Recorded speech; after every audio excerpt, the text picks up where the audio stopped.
French dairy farmers protested this week, complaining that their worst fears about the price they're paid for their milk have been realised. Back in March 2015, the day before EU milk quotas came to an end, farmers from 16 states had protested outside the European Parliament in Brussels. They feared there would be a glut of milk on the market and that prices would plummet.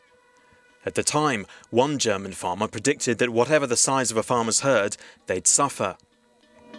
With the end of the quota system, there won't be any winners amongst the farmers, whether you have 50 or 500 cows. The percentage of farmers, young farmers under 35 years of age in Europe is 6%.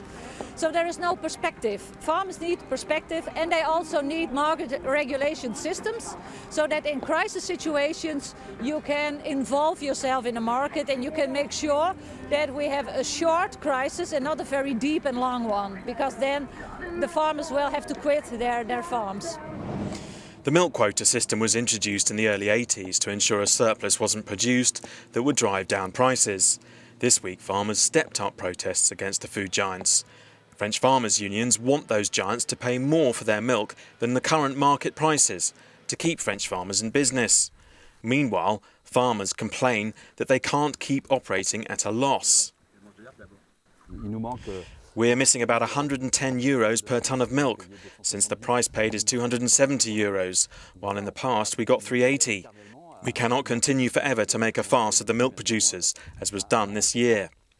On Monday, food giant Lactalis said it would renegotiate milk prices with farmers after they protested outside its headquarters in Laval.